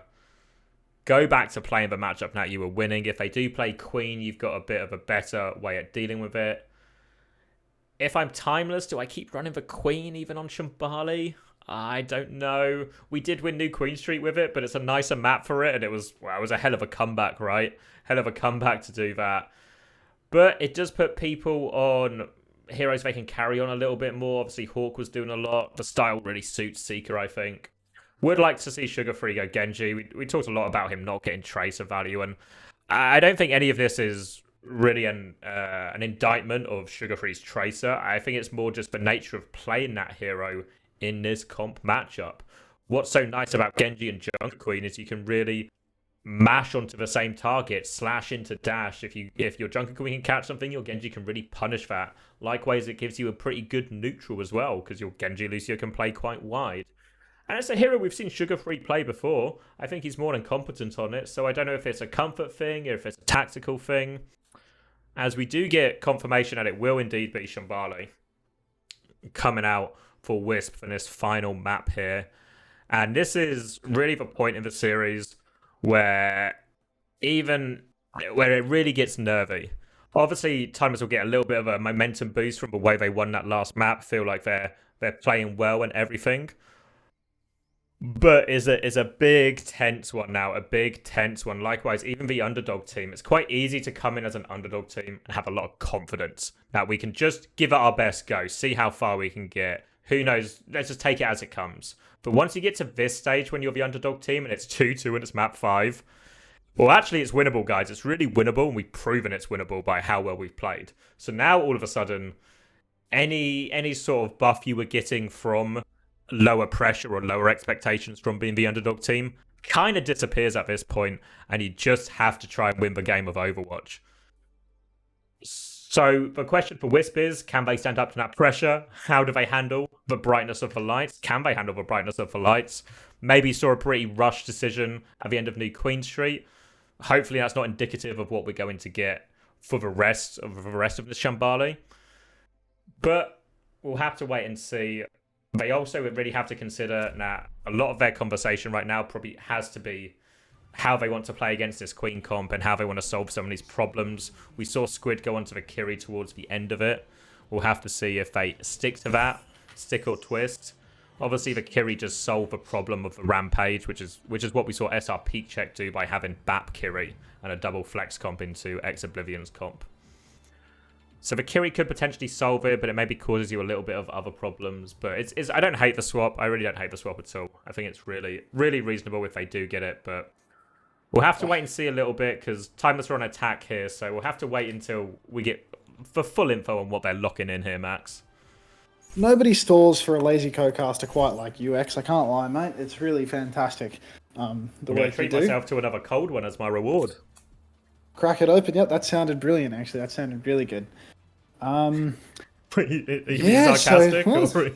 No. I heard the crack. Okay. It sounds refreshing. So yeah, now we're just seeing the clean mirror again. There's basically no other option, to be honest. There's no choice on this map. You do have to play the main mirror. I think if Hawk rolls out on the Queen, it's just game over, because he's just going to get fucked by the walls. He's not going to roll out on Queen. He's not a psycho. He's literally 50-50 in it now to keep everyone on edge, but I can't see it. I think you're right. And also, even though they won that Queen map, it's not like they won it cleanly or dominated, right? It was a crazy comeback clutch. It doesn't really fill you with confidence on that comp, and we're back to the mirror, which Wisp won more often than not in this series so far. Yeah. Oh, there we go. Squid just immediately going down. Something about the brightness of the lights. Thank God for Sugar Free, though, keeping things nice and even for everybody, doing his signature move of going down in the neutral to nothing. but it doesn't matter. The spawn hold is immediately shattered. And if we get 3 on cart here, we're going to get really close to that arch, which is a hard choke to push through. 1 on cart right now, though, so actually a bit of a chance. Now we get the 3 on cart. So they will keep it chugging for now. I think they should still be able to stop it on corner, though, actually, pretty comfortably. As long as they move quickly. A lot of the teams in this tournament just give up that corner, but it's looking like these guys are actually going to go for the fast push through the high ground. Hawk is ready, though. He catches it. He's standing on the window. He puts the snare down, and there's no chance of that happening. But you can see Riker, he is still trying to hold this corner. But a nice aggressive swing, nice good wall from Sugar Free. That gets a lot of resources out of Riker, the early shift, and Hawk is just happy to block this. And now you can see Riker, he's overstaying his welcome in this form. So now Hawk's next push timing is going to be fantastic. He pushes up, he has the form. Riker doesn't have form for at least another 4 seconds, so Hawk is just going to be swinging away. That doesn't look like 4 seconds to me, Max. Not entirely sure what game you're watching. But Lyre goes down in the neutral. Loads of neutral picks coming back and forth. Now the advantage. The window's going to come in. Should seal the deal here now. And they've got the cart a little bit around this corner. So this touch is actually super scuffed for Wisp here. The cart has broken through the corner. If they keep 3 on the whole time and they wall the top, there's almost no chance of a recontest, actually. Because Lyre, he's still back in spawn. It's going to have to be Riker coming through the window, but if they just wall that window, it's not even going to happen. There's the wall, and there's the absence of a touch. Such a nice way to get such a difficult first point. Okay, Lyre's going to take down White Chio, and now we're in a pretty good situation just to stuff them. This is a horrific position for Timeless to be in. Can't really take a fight from here unless you really have to. Hawk's going to try and bully his way out here, but it's such an ugly position to fight from. Just for a little bit of a correction there, mate. Vega is probably American Funny Astro, and Lyre is White Chio. But I digress, you know. Tank trade here. Hawk has gone down in exchange for Chopper. The spawn is much, much closer for Hawk, so if they can drag this fight out, this will be a beneficial trade. But in the short term, Hawk going down, that's a real disaster. Vega has actually dropped the beat inside, and that's kept them alive. It's taken down Rocket, and it does look like this beat is going to be the difference maker, because they got split, they got pushed. I will say, though, no ultimate exchange for that beat drop. That could be costly a little bit down the line. Maybe towards the end of the point, they're going to be hoping for that recontest. Riker has gone down, and the stagger kills are actually continuing. They might even keep pushing it here. They're not going to keep pushing it. They're 7 corners away.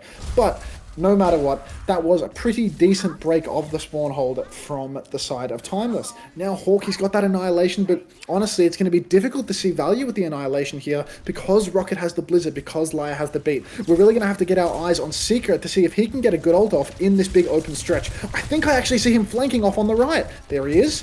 There he goes.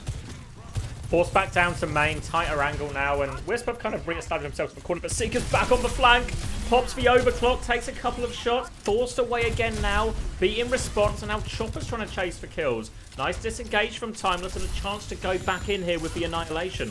Gotta care that Bayo. These American Lucios have the worst ults I've ever seen, man. Like, Lyre really is just beating something that he can't even see. Really incredible stuff. Hawk trying to push in there, but actually baits out the Blizzard of Rocket. Does not get frozen for once. Fortunately, Vega's there to even up, so even if a good macro play occurs, you know, Vega is there to equalize it and make sure that everything is even at the end of the day. So Hawk manages to kite out of a Blizzard for the first time all series, and in exchange, Vega goes down. Hawk is still maintaining the space. There is still such an enormous ult advantage right now for the side of Timeless that if they swing in a couple of seconds of this window, it could be really bad news for the side of for the side of Wisp. Yeah, I think start with window here. Just don't get caught by their window. They can Annihilation through if you want here. Reasonable so far. No one needs to die. Hawk can keep going now with the Annihilation, but he just gets deleted again. Mayo committed, but they've got Riker. They need to convert, but no Rams on the field. It's a 4v4 dogfight. Oh, these trades, they're never going Hawk's way when he tries to go super aggressively with the Ramatra ult. Yet to see one of these where it isn't really mid to late fight. Anytime he tries to open a fight with the Annihilation, it never seems to work. He's always getting caught off. Even when he had the buffer of a window, he still just goes down. Anytime he pushes into a window, he seems to be getting melted. So I think Hawk really needs to temper those pushes unless he has the best angle to push backline ever. He needs to take this slower. He needs to bait the enemy into him rather than forcing himself into them. I think they should have been really happy just to take that window trade, disengage, and then go with Annihilation. Seems like a much easier way to get Hawk involved here. But they cap the second point. We talked about how hard Shambali is to cap, but we've only seemed to be proven wrong so far, as we're on third point with almost a 3-minute time bank again. No ults on the board. Riker and Rocket pretty close to theirs, though. Yeah, it seems that Timeless are making pretty good time, but Chopper takes down Seeker in the neutral. Hawk gets the pick onto Riker, but RuPaul has also gone down to some snipes from the Mei, and that probably spells the end of this push. Hawk looking like he's getting Chopper dangerously low, but there is probably no way out here. Hawk hands up against the wall as he gets blasted by Squid, and Sugar Free with a nice late death there just to finish things off. Getting a lot of value in on a lot of these maps from Rocket, just holding this off angle, making these chokes really difficult. And it feels like Timeless haven't really found many good answers to this problem, and they'll have to try and find one here, but might be tricky, especially when they're pushing into literally every ultimate in the game.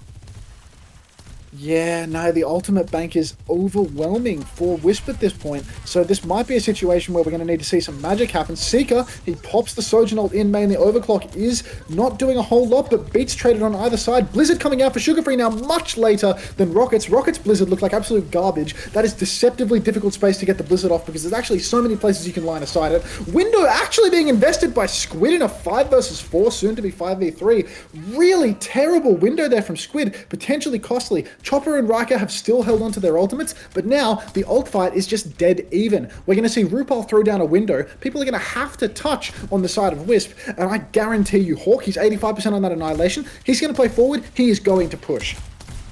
So many great opportunities for Hawk here. Here comes that early window, early pressure. They want this early Annihilation out of Riker, but he's actually just going to get the touch without using it here. So Riker's going to get a pretty good late Annihilation off here if he wants it. Chopper's thrown out the overclock in the back. Hawk's actually popped Annihilation, but I can't even see where he is at the moment. Perhaps he's trying to push backline. Looks like he is going to catch the bat, but nothing else. And his team is struggling, but Hawk with a massive snare from behind. And now he's running down Lyre, changing target over to Riker. Riker still has the Annihilation on board, and it looks like he's not going to manage to catch Vega. So Hawk getting huge damage in from behind. Will it be enough, though? That early trade really getting the better of them.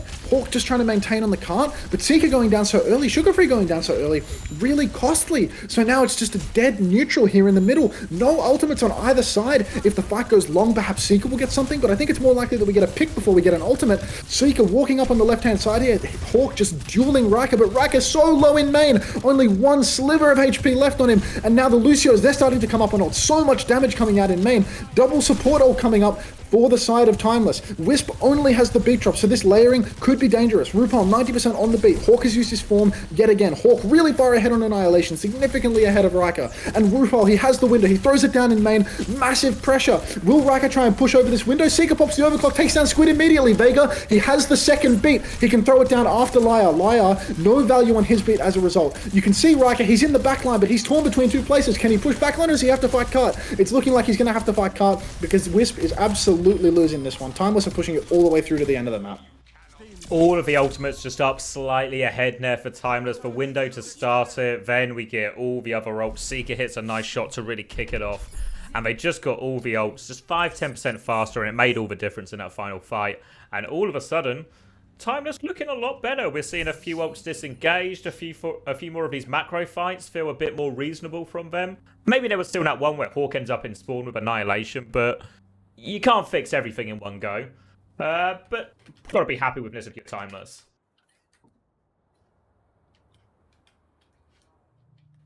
Yeah, I think Timeless, they've finally gotten their act together a little bit. The macro is looking a little more solid. But, you know, at the end of the day, we're just going to have to keep waiting. We're going to see what happens because even though they got the full push, I mean, think back to that King's Row. Even with the full push, things were looking dangerously close over and over again. This is far from over. And this is payload too. So, you know, this time bank, it means nothing, you know? If you full push, no matter what, you're getting another attempt. Exactly, and then anything can happen in this type of map for free. We have overtime spawns and everything. It can really get out of hand, but got to get there first. And now the pressure's really on Wisp. Long way to go. Never feels good to get full capped in the deciding map 5, so they've got a lot to do. Maybe messing around with some alternate picks here. Maybe just going to try and cheese a 5-orb or something to get him out of spawn. Does Lyre have that in him? No. Just going to play Lucio. Probably the right choice. Yeah. Alright, now we see just a 5-man swing. Nobody trying to stay in spawn and get the off angle here for the side of WISP. Just all 5-manning out there. Sugar-Free caught out in the open a little bit though. Early Ice Block. Riker trying to push up and capitalize on that. Getting big swings here, cleaving on both Hawk and Sugar-Free. And just like that, Sugar-Free goes down. That early Ice Block, very costly. Unable to find a statue to hide behind. And immediately Riker just capitalizing on that. Getting really big swings. Hawk gets a little bit of old charge in at the end. Gets a trade onto White Cheero, but it is not quite enough. Everyone seems to be just rolling forward on the side of WISP. Yeah, all these spawn holds just seem to be lost immediately, so we'll see. It's really about trying to get free fights here. We saw that WISP really made a pig's ear of it on their defense. We'll see if Timeless can do a better job here. Want to stop it at the corner, ideally. They're going to come right down. It looks like Hawk knows what he's doing. They're getting themselves on that corner. Yeah, it's not looking like they've broken through the choke, unlike when Timeless was pushing through the same area of the map. They don't get the free swing on the choke. And Seeker actually getting another early pick onto Lyre. Lyre really starting to struggle here, going down early in these fights over and over again. And you can see, because Hawk and Sugar-Free are holding this choke much more tight and nobody is swinging out in main, really it's just a bit of a meat grinder here. So honestly, looking a bit rough now for WISP, because Timeless, they've got this strong position and they're starting to build up the ults too. For the next push, it's going to be so hard to swing with a window because Hawk can immediately catch the BAP if they try to swing. And in no time at all, Seeker, Sugar-Free, their ults are going to be online. You got to do something with this house area. You can't just take the straight fight. You even need to flip the map, which I think is maybe what they're looking to do. Just going to be a big swing all the way around. Now they've got the corner, and now they can just slowly but surely try and inch this cart away from them. Yeah, I mean, they've got the corner, but what they haven't got is the cart. The cart is so far back that they really don't have good cover at all. For Riker to use cart cover, he loses the corner, but Hawk has managed to get himself isolated, stuck away from the window. Squid's window getting much more value. And now, honestly, it looks like WISP, they're going to steal it away. They need to block the cart here, the Timeless boys, because otherwise the cart is going to get away and there is going to be no recontest. It looks like they've done a very good job of blocking the cart though, and that means that there should be a recontest on board here. It will be messy though. We are going to need Sugar-Free to come forward with Hawk. Hawk can absolutely touch, but we really need the Mei there because the Mei needs to be able to sit in block. Hawk can touch for sure, but if Hawk is just jumping straight into a blizzard, it's going to be a disaster. It looks like they have plenty of time, lots and lots of time. Lyra even going back and taxiing, so there's lots of time to get this here. And now we're just seeing like a 5v5 neutral. Seeker popping the overclock up on the high ground. Immediately Lyre pops the beat. And Chopper actually getting the kill onto Seeker. Hawk getting frozen up. Vega still has the beat in the back pocket. Sugar-Free's Blizzard has not caught anything. Vega now with a much later beat. Rupal catches Chopper. Looks like he came in for the duel. Hawk still has the form. No Annihilation though. Riker has the Annihilation. So keep an eye out for that. Sugar-Free actually being pushed inside the Mega Room. Has the Annihilation. He'll probably pop it soon enough as his shift ends. There it is. Sugar-Free being chased down now, but a really good counter wall. But nobody's on the cart. And it's looking like only Hawk holding it down on the cart. Will Seeker come back in time to get some value on the high ground, or is Hawk just going to go down? It's looking like the first one could well and truly be over here.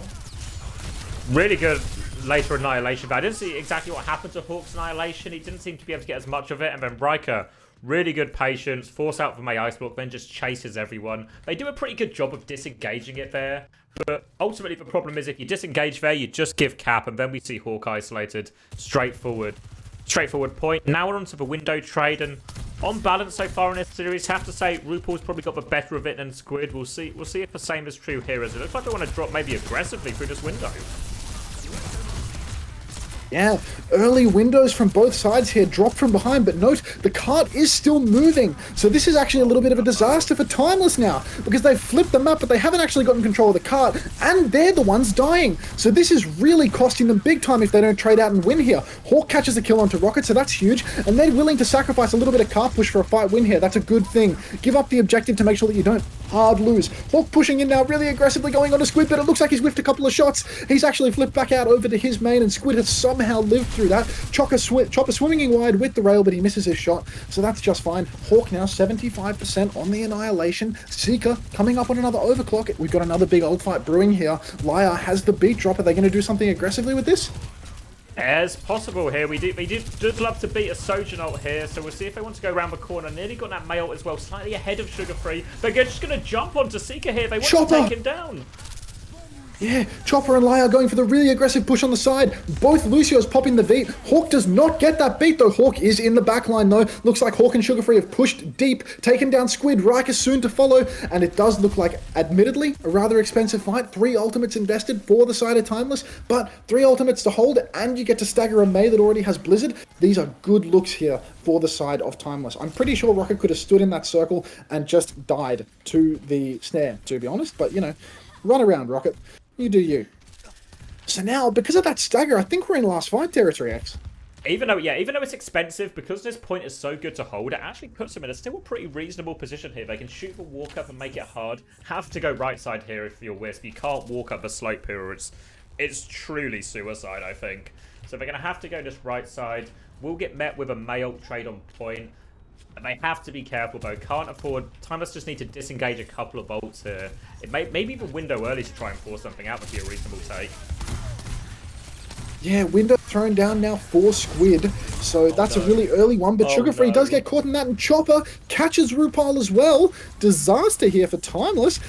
Just everyone picking a window, going down. Why would you fight into that? You could just kite away, surely. Well, that's why I thought they were holding forward. So you can hold forward, force the window there, get yourself back round the corner, then play for a good Mei trade on point. That's the thing about these teams, X. They see red. It's so rare that we see a good kite coming out from these teams. We see it so much from Ex Oblivione. It's really the edge that they have, or that and Kevster. But, you know, you watch over on the NA side, and there's never any kiting taking place. Although I did watch American Tornado doing a lot of that. So even if Timeless do make it through, I see big problems with the ult macro here for Timeless. And now Sugarfree, he's had his block forced, thrown out the Blizzard as a result. It has caught Riker, but Riker's been lamped by Squid. It's looking like Riker might actually be able to survive through this. Neck and neck now. Chopper on this right-hand side has the overclock to continue this fight going, but they're just going to take the space for free first. Seeker's used his rail. They can just clear him out. They just want to bully Hawk. Hawk's taking so much damage. Oh, Hawk's in a tight spot. Really early place to try and stop the cart. Now they're going to get this fight for free. Now we're going to have window, overclock, beat for this final bit of a push. Just overclock and beat. Annihilation may be the big difference maker here if Hawk can get it off and find a good connection on point. I just need to see Hawk be patient with it, because every time he tries to open the fight with it, it ends in disaster. If he takes his fight a little bit slower, he lets the overclock wear down a little bit, maybe waits for RuPaul's window to come up as well, I think there is a chance. But now, Seeker, he's popped the overclock really early. He's not getting the top off. Vega gets the second beat. RuPaul does not catch the beat, though, so mindful of RuPaul here. But Seeker catches the kill onto Chopper. Window goes down for Squid, but Squid is still holding firm. Hawk has the Annihilation on point. That is never going to end, and it is looking like Timeless are going to start walking over. Riker goes down. Lyre is still alive, the only surviving member, and it's Chopper and Lyre, the only ones that can touch. Squid's on Kiriko. They're waiting for the Kiriko taxi. Chopper coming over on the right-hand side, but Lyre's already dead. It's all on Chopper to touch, and he can't... Oh, he can get it. He just gets the touch. Riker might come in next on the Doomfist. Oh, he can't get the next touch. Yeah. And that's GG. Wraps it up. Timeless from the come brink. Out on top. Yeah, there was. You think back to that new Queen shoot, there were serious points where you just thought we were going to see Timeless heading straight out here, and we'd end up with a Wisp grand final appearance. But they managed to clutch it out. But even that last map, I mean, it was right down to the wire, right? They did have a big up advantage in that last fight, but still got pushed all the way. And you have to expect that Primus Tornado are going to be a stiffer challenge than Wisp. Yeah. Looking a little bit dicey there for Timeless, though, because I think once we get into the Primus Tornado territory, the macro is a lot better for Tornado. You could really see it in their previous match, the way that they were getting advantages. So I don't know. I would definitely be a little worried if I was a Timeless head right now, which I might be. But that being said, I am going to take this time for yet another break because, you know, I'm lazy. Yeah, no, we can throw it to a quick break, and then we'll be back for the grand final. Obviously, the teams, especially Timeless, have only just finished, so they'll probably like 5 or 10 minutes or so, and then we'll be back for all of that. But yeah, lots of questions to be answered for Timeless still, but we'll see how they do when we come back.